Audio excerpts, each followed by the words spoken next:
बहुत सारे दोस्त कहते हैं कि सर मज़ा नहीं आ रहा है जीवन में, बड़ा निराश हो चुका हूँ, ये मन करता है, वो मन करता है करने का।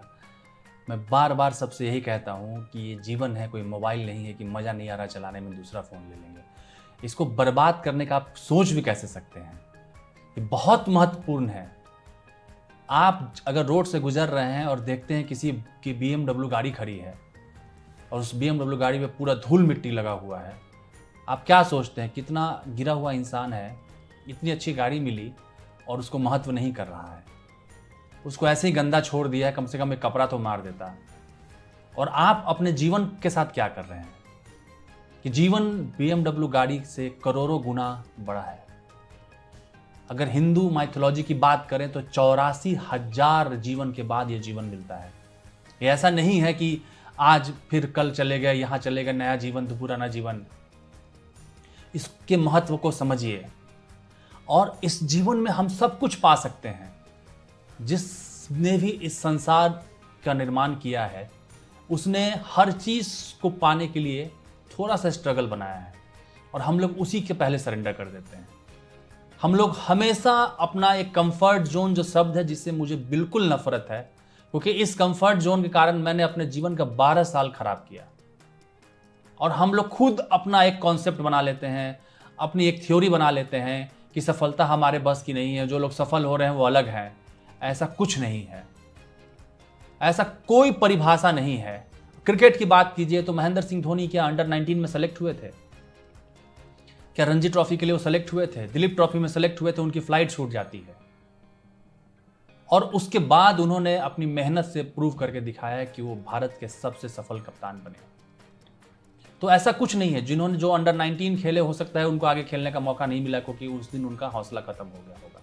इसलिए अपने जीवन में हौसला नहीं खत्म कीजिए, निराशा नहीं कीजिए। मुझे मैसेज पढ़ के गुस्सा आता है जब लोग मैसेज करते हैं कि सर मन कर रहा है जीवन खत्म कर दें। अरे भाई, ये बहुत ही इंपॉर्टेंट जीवन है। कुछ नहीं समझ में आ रहा है, बिल्कुल ब्लैंक है, उठिए, जाइए 1 घंटा वॉक करके आइए, किसी पार्क में जाइए, वॉक करके आइए, जाइए 1 कप चाय बना के पीजिए, थोड़ा सा नहाइए, थोड़ा सा हनुमान चालीसा सुनिए, बहुत एनर्जी आती है उससे। 10 मिनट सोचिए कि आप जिस रास्ते पे जा रहे हैं वो कहाँ पहुंचेगा। और ऐसा कुछ भी नहीं है, जब भी आप कोई नई शुरुआत करते हैं, जब भी आप कोई पहला कदम उठाते हैं तो सब कुछ सबसे कठिन होता है। जब आप पटना से दिल्ली के लिए ट्रेन पे बैठते हैं तो क्या दिल्ली दिखना शुरू हो जाता है? नहीं, आप उस ट्रेन पे, उस ड्राइवर पे ट्रस्ट करते हैं कि हाँ ये दिल्ली ही जाएगा। क्या हर 1 घंटे बाद आप चेक करते हैं कि अरे दिल्ली नहीं दिख रहा है, दिल्ली नहीं पहुंचा है? कभी नहीं करते ना। वैसे ही हम लोग जब तैयारी या किसी भी चीज़ की में उतरते हैं, डे 1 से अपने आप को चेक करना शुरू कर देते हैं कि यार नहीं, मेरे बस का नहीं है, मेरे बस का नहीं है। अपने आप पे ट्रस्ट कीजिए। जैसे उस ट्रेन के ड्राइवर पे आप ट्रस्ट करके आराम से सो जाते हैं रात में, कि रात भर उठे रहते हैं कि कहीं गलत पटरी पे तो नहीं ले जा रहा है, कहाँ पहुँचे नहीं पहुँचे। वैसे ही उस अपने आप पे ट्रस्ट कीजिए। वो लाइन मैं बार बार रिपीट करता हूँ कि सभी को छोड़कर खुद पे भरोसा कर लिया मैंने। वो मैं जो मुझ में मरने को था उसे जिंदा कर लिया मैंने। मैं बोलता हूं कि मेरे अंदर थोड़ा सा ईगो है। मैं इसलिए भी अपने अंदर ईगो पालता हूं क्योंकि मुझे लगता है कि मैं आज जहां हूं वो मेरा ईगो लेके आया है। क्योंकि अगर हर चीज आप बर्दाश्त करना सीख जाएंगे ना, हर चीज आप सहना सीख जाएंगे ना, सहन शक्ति नहीं बढ़ानी है, शक्ति बढ़ानी है अपनी।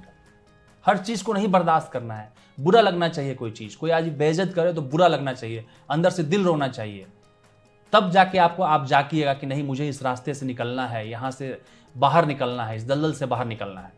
और सब चीज़ बर्दाश्त करते रहेंगे। वो गाली भी दे के चले जाए और बुरा नहीं लगे, कोई जलील करके चले जाए बुरा नहीं लगे, एक कोई ढंग का फ़ोन नहीं खरीद पा रहे हैं, घर नहीं खरीद पा रहे हैं, गाड़ी नहीं खरीद पा रहे हैं और बुरा नहीं लगे, तो उससे अच्छा है क्यों मुर्दा बन के जीना है।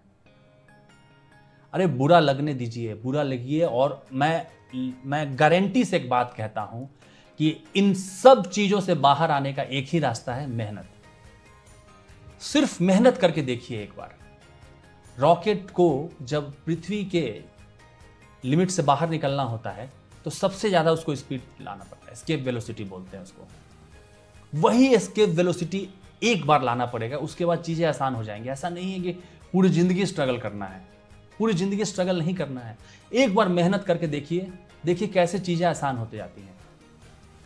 और ट्रस्ट कीजिए, एक जानवर है अफ्रीकन इम्पाला, वो 3 मीटर तक की ऊंचाई जंप कर सकता है एक बार में, जो कि सबसे हाईएस्ट जंप होता है किसी भी जानवर के द्वारा।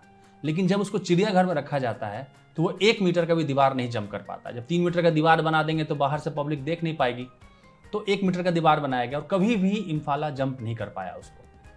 तो बड़ा आश्चर्य हुआ सबको कि ऐसा क्यों होता है। तब पाया गया कि जब तक उसको सामने नहीं दिखता है कोई चीज़, वो जंप करने के प्रयास ही नहीं करता है। समझिएगा, रोड अगर दूर तक खेत है तो 3 मीटर जंप करके निकल जाएगा, लेकिन सामने अगर दीवार आ जाएगा तो जंप नहीं करता है। हमारे साथ भी वही है, हमारे अंदर क्षमताएं हैं लेकिन एक दीवार आ जाती है हमारे, वो दीवार है आलस की दीवार, और उस दीवार के आके हम देख ही नहीं पाते हैं। आप जीवन में कुछ भी करना चाहते हैं, आप एग्जाम की तैयारी करना चाहते हैं, आप बिजनेस करना चाहते हैं, आप कुछ भी करना चाहते हैं, पहला कदम सबसे कठिन है। कदम बढ़ाइए, अपने आप पे भरोसा रखिए, आप सफल हो जाइएगा। जब मैं इस तैयारी में आया था तो 100 में से 99.999% लोगों ने कहा कि बेवकूफ़ हो क्या, इस उम्र में, मैं 34 साल का था उस वक्त, इस उम्र में तुम तैयारी करोगे। अब वाइफ है, बच्चा होने वाला था मेरा, कि अब इन चीज़ों पर, पारिवारिक चीज़ों पर ध्यान दो। हर चीज़ का एक समय होता है। अरे समय की परिभाषा किसने बनाई कि हर चीज़ का एक समय होता है? किसी ने नहीं बनाया ना। और उन सब की बात अगर मैंने सुन लिया होता तो नहीं तैयारी में आता। लेकिन मुझे कुछ चीज़ें बहुत बुरी लगी थी जो मेरे अंदर तक झकझोर कर रख दिया था। मैंने सोचा कि नहीं, अब अगर तैयारी में नहीं उतरा, अब अगर अपने आप को प्रूफ नहीं किया तो ये जीवन बेकार है। अगला जीवन नहीं मिलेगा आपको चीज़ों को अच्छा करने के लिए। एक बड़ा अच्छा जोक है कि 2 बच्चे थे 10th में, लगभग 4-5 साल से फेल कर रहे थे। तो एक ने बोला यार बड़ा मुश्किल है कि अब नया जीवन हो मिल में ही हम लोग अच्छा करेंगे। दूसरा बोला ना भाई, बड़ा मुश्किल है, अभी तो कैसे भी पार करके 9वां तक पहुंच गए हैं, फिर उसमें 9वां तक करना पड़ेगा, इसलिए इसी बार मेहनत कर लो। तो ये जोक है, लेकिन सच्चाई भी यही है कि ऐसा कुछ नहीं है कि बाद में सब कुछ अच्छा हो जाएगा। एक रात सोइएगा, बादल गरजेगा, बिजली चमकेगी, लॉटरी लग जाएगा, करोड़ रुपए रखा हुआ बैग मिल जाएगा, ऐसा कुछ नहीं है। सब कर्ज इसी जीवन में उतारना है, सारा चीज यहीं भोगना है। मेरी उम्र उतनी नहीं है, मैं अभी, मेरा बर्थडे अभी सितंबर में ही था और मैंने 42 ईयर कंप्लीट कर लिया अपना। और मैं यही कहना चाहता हूँ, बहुत ज़्यादा एक्सपीरियंस नहीं है, कम ही एक्सपीरियंस है, लेकिन इसमें यही कहना चाहता हूँ कि सारा कर्ज यहीं उतारना है। जो भी इस जीवन में आप आराम कर रहे हैं ना, सब यहीं भोगना है। इसीलिए आराम को छोड़िए, पहला कदम बढ़ाइए, मेहनत करना शुरू कीजिए। कैसे मेहनत करना है, क्या मेहनत करना है, वो सब कुछ दिखता चला जाएगा। पहले आप हिम्मत लाइए अपने अंदर कि मैं इस चीज को अचीव कर सकता हूं। सबसे पहले हमारा दिमाग अचीव करता है किसी चीज को, फिर हम लोग परफॉर्म करते हैं। अगर कोई भी बीपीएससी की तैयारी करो, क्योंकि मैंने बीपीएससी क्वालिफाई किया है, तो मेरा वही है कि अगर कोई बीपीएससी की तैयारी करना चाहता है जीरो से, आज के डेट में भी, तो मैंने वीडियो बनाया हुआ, मैं लिंक में डाल दूंगा। एक हिस्ट्री का वीडियो है, उसको देखिए, एक ज्योग्राफी का वीडियो है, उसको देखिए पहले दिन, और अपने आप आपको समझ में आने लगेगा। पहला कदम रखिएगा, दूसरा कदम रखिएगा, तीसरा कदम रखिएगा, और उसके बाद अपनी स्पीड को तेज कीजिए। हर सफलता आप पा सकते हैं। लेकिन हम लोग अगर पहला कदम रखने से पहले ही इतना ज़्यादा सोचने लगेंगे कि सफल होंगे कि नहीं होंगे, कोई गारंटी कार्ड देगा क्या आपको? कोई गारंटी कार्ड नहीं देगा। और मैं बार बार इस चीज़ को 1000 बार रिपीट कर चुका हूं कि एक बार सफल होकर देखिए, नया जन्म होता है आपका। सही बात है, बिल्कुल नया जन्म होता है। आप 7वें आसमान पे होते हैं। पूरा समाज, पूरा दुनिया, पूरे रिलेटिव, पूरे सब लोग, जनप्रतिनिधि, एमपी, एमएलए, सब आपको ऑनर देते हैं, रिस्पेक्ट देते हैं। सिर्फ पढ़ाई से, ये सिर्फ पढ़ाई से अचीव होता है।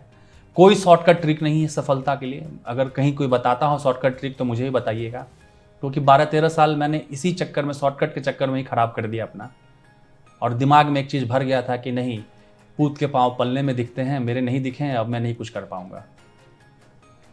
मैं आज भी उस चीज़ को थैंक्स कहता हूं कि जिस चीज़ ने मेरे अंदर तक झकझोर के रख दिया कि नहीं यार राहुल, इतना नहीं गिरना है। मैं अक्सर लोगों को ये समझाता हूँ कि आपके जीवन में कठिनाइयाँ आ रही हैं, मुसीबतें आ रही हैं, तो आपको भगवान को थैंक्स कहना चाहिए कि कम से कम आपने सोचने का तो मौका मिला। नहीं तो नेटफ्लिक्स और हॉटस्टार देख के ही आप हर दिन शाम गुजार दीजिएगा।